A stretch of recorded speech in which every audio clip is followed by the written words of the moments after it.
Hi అండి. ఇంట్లో ఉండే ఇంగ్రీడియంట్స్తోని సింపుల్ అండ్ టేస్టీగా చేసుకునే క్యారెట్ హల్వా ఎలా తయారు చేసుకోవాలో తెలుసుకుందాం. క్యారెట్ అంటే అస్సలు తినని వాళ్ళకి, క్యారెట్ తిని తిని బోర్ కొట్టిన వారికి ఈ కొత్తగా ఈ స్వీట్ చేసి పెట్టండి, చాలా ఇష్టంగా తింటారు. Welcome to my channel. ఇక క్యారెట్ హల్వాని ప్రాసెస్ని స్టార్ట్ చేసేద్దాం. ముందుగా ఒక ప్యాన్ పెట్టుకొని అందులో 2 టేబుల్ స్పూన్స్ గీ వేసుకొని, గీ బాగా మెల్ట్ అయిన తర్వాత జీడిపప్పు బాదం వేసుకొని ఫ్రై చేసుకోవాలి. ఈ జీడిపప్పు బాదం అనేవి స్టవ్ మీడియం ఫ్లేమ్లో పెట్టుకొని మాత్రమే ఫ్రై చేసుకోవాలి. జీడిపప్పు బాదమే కాకుండా పిస్తా, కిస్మిస్ కూడా యాడ్ చేసుకోవచ్చు. ఈ జీడిపప్పు బాదం అనేవి బాగా ఫ్రై చేసుకోవాలి. ఇవి గోల్డెన్ బ్రౌన్ కలర్లోకి రావాలి. నేను ఈ వీడియోలో చూపించిన విధంగా ఈ కలర్లో వస్తే సరిపోతుంది. ఇవి ఒక ప్లేట్లోకి తీసుకొని పక్కకు పెట్టుకోవాలి.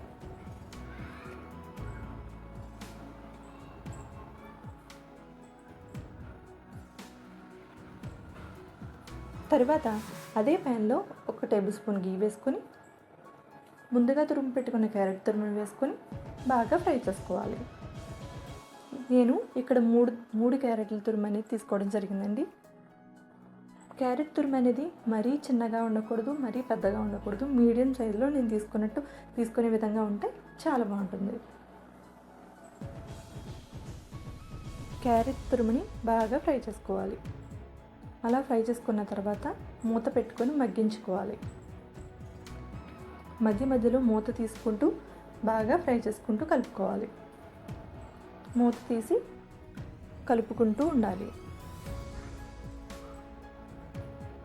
ఈ ప్రాసెస్ అనేది క్యారెట్లో ఉండే పచ్చివాసన పోయేంత వరకు రిపీట్ చేసుకోవాలి.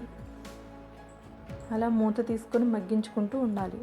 క్యారెట్లో ఉండే పచ్చివాసన పోయేంత వరకు బాగా మగ్గించుకున్న తర్వాత అందులో రుచికి తగినంత బెల్లం పౌడర్ యాడ్ చేసుకోవాలి. నేను 3 క్యారెట్లు తురుము తీసుకున్నాను కాబట్టి నాకు 3 టేబుల్ స్పూన్ల బెల్లం పౌడర్ కరెక్ట్గా సరిపోయిందండి. మీరు తీసుకున్న క్యారెట్ల తురుముని బట్టి బెల్లం పౌడర్ని యాడ్ చేసుకోండి. ఈ బెల్లం పౌడర్ అనేది క్యారెట్ తురుములో బాగా మెల్ట్ అయిపోవాలి. ఈ విధంగా మెల్ట్ అయిన తర్వాత అందులో 1 కప్పు పాలు యాడ్ చేసుకోవాలి. నేను తీసుకున్న క్యారెట్ల తురుముని బట్టి పాలు యాడ్ చేసుకున్నానండి. మీరు ఎన్ని క్యారెట్ల తురుము తీసుకుంటారో దానికి తగ్గట్టు క్వాంటిటీని అడ్జస్ట్ చేసుకోండి. ఈ మిశ్రమాన్ని బాగా కలుపుకుంటూ ఫ్రై చేసుకోవాలి. బాగా ఫ్రై చేసుకున్న తర్వాత అందులో ముందుగా ఫ్రై చేసి పెట్టుకున్న నట్స్ని యాడ్ చేసుకోవాలి. నట్స్ని యాడ్ చేసుకొని బాగా కలుపుకుంటూ ఫ్రై చేసుకోవాలి. ఈ హల్వా అనేది దగ్గర పడి నెయ్యి సైడ్స్ మొత్తం రిలీజ్ అయ్యేంత వరకు బాగా ఫ్రై చేసుకుంటూ కలుపుకోవాలి.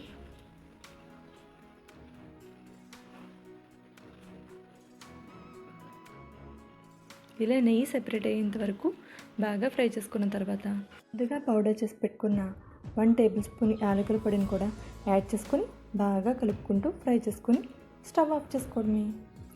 అంతేనండి, ఎంతో సింపుల్గా ఉండే క్యారెట్ హల్వా రెడీ.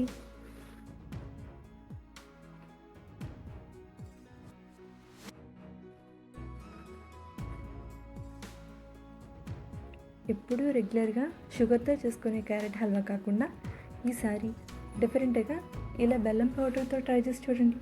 తప్పకుండా అందరికీ నచ్చేస్తుంది. సరే, thank you for watching. Subscribe to our channel.